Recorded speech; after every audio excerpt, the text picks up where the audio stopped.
হে everyone! এরকম এক plate biryani হলে কার না ভালো লাগবে? আর মাংস আলুটা যদি হয় একদম সফট অ্যান্ড জুসি আর রান্নাও করা যায় খুব তাড়াতাড়ি। চলেন শিখে নেই কিভাবে দ্রুত এই দম বিরিয়ানিটা রান্না করা যায়।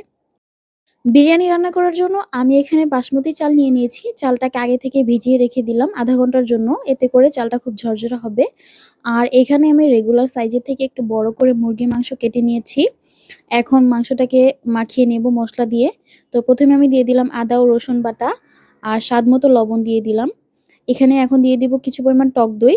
টক দইটা খুব ভালোভাবে ফেটিয়ে নেওয়ার চেষ্টা করবেন। তো টক দইটা দেওয়ার পরে এখন এখানে দিয়ে দিলাম বাদাম বাটা। এখানে আমি ৩ ধরনের বাদাম নিয়েছি। আর দিয়ে দিব ধনিয়া গুঁড়ো, সাথে দিয়ে দিব ঝালের জন্য মরিচের গুঁড়ো। আর এখন দিয়ে দেব পেঁয়াজ বেরেস্তা। আমি এখানে আগে কিছু পরিমাণ পেঁয়াজ বেরেস্তা করে নিয়েছিলাম।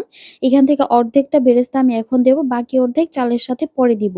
তো বেরেস্তা দেওয়ার পর এখানে কিছু পরিমাণ পুদিনা পাতা আর ধনিয়া পাতা কুচি দিয়ে দিলাম। পরিমাণ মতো তেল দিয়ে দেব। এই তেলটা ছিল বেরেস্তা ভাজার যে তেল ওইটা। এতে করে স্মেলটা খুব সুন্দর আসে।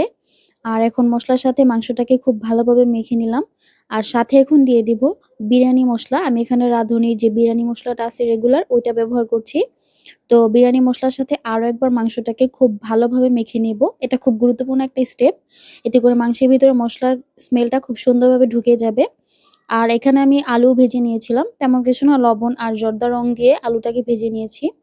মাংসটাকে রেস্টে রেখে দিয়ে এখন চুলায় আমি আরেকটা পাত্রে আ পানি বসিয়ে দিলাম। তারপরে শাহি জিরা, কাঁচামরিচ, ধনিয়া পাতা, কিছু আস্ত গরম মসলা এগুলো দিয়ে পানিটাকে খুব ভালোভাবে ফুটিয়ে নিব, যতক্ষণ পর্যন্ত বলক না আসবে।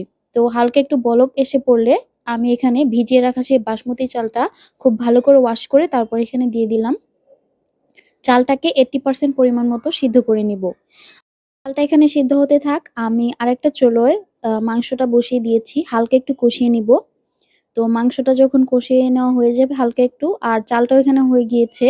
তো এগুলো এখন নামিয়ে নেব। গরম অবস্থাতে মাংসের মধ্যে আমি চালটা একটা স্ট্রেনারের সাহায্যে দিয়ে তারপরে চালগুলো এখানে সাজিয়ে নেব। একে, একে সবগুলো চাল বিছিয়ে নিয়েছি। এখন ভাজা যে আলুগুলো ছিল ওইগুলো এখন দিয়ে দিলাম। আর আলুর ওপরে এখন দিয়ে দিব পেঁয়াজ বেরেস্তা, যে অর্ধেক পরিমাণ বেরেস্তা আমি আগে রেখেছিলাম সেই বেরেস্তাটা এখন উপরে দিয়ে দিব।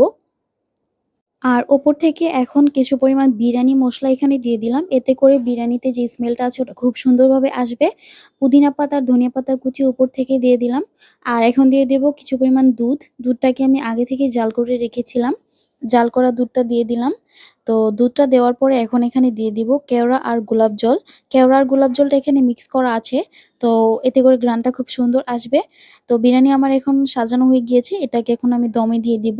১ ঘন্টা পর্যন্ত বিরিয়ানিটাকে দমে রাখবো। ১ ঘন্টা পর তারপরে বিরিয়ানিটা দম থেকে উঠিয়ে নেব। তো ফিরে আসলাম ১ ঘন্টা পর। বিরিয়ানিটা খুব সুন্দরভাবে হয়ে গিয়েছে। চালগুলো একদম পারফেক্টলি কুক হয়ে গিয়েছে। একদম ঝরঝরা হয়েছে। চলেন এগুলো এখন নামিয়ে নিই। তো আমি বিরিয়ানিটা এখন নামিয়ে নিয়েছি। মসলা আর মাংসের সাথে খুব ভালোভাবে মিশিয়ে নেব, যেহেতু চাল আর মসলাগুলো একদম আলাদা ছিল। আলু আর মাংসটা কি পরিমাণ নরম ও জুসি হয়েছে এটা আপনাদের সাথে এখন শেয়ার করব। তো আমি এখন একটা আলু নিয়ে তারপর আপনাদের সাথে ভেঙে দেখিয়ে দিচ্ছি। দেখেন আলুটা ধরার আগে একদম ভেঙে যাচ্ছে। মাশাআল্লাহ ভেতরে খুব নরম হয়েছে। আর মাংসটাও এখন আমি দেখিয়ে দিব। মাংসটাও ভেতর থেকে একদম সফট অ্যান্ড জুসি হয়েছে। দেখুন ধরার আগে একদম খুলে যাচ্ছে। মাশাআল্লাহ কোনো কিছুই কাঁচা থাকবে না। ভেতর থেকে একদম খুব সুন্দরভাবে কুক হবে। তো আমি একটা প্লেটে এগুলো সার্ভ করে নিচ্ছি। এই দম বিরিয়ানিটা রান্না করতে অনেক সহজ আর খুব তাড়াতাড়ি হয়, ঝামেলামুক্ত। আপনারা চাইলে বাসায় এভাবে ট্রাই করতে পারেন।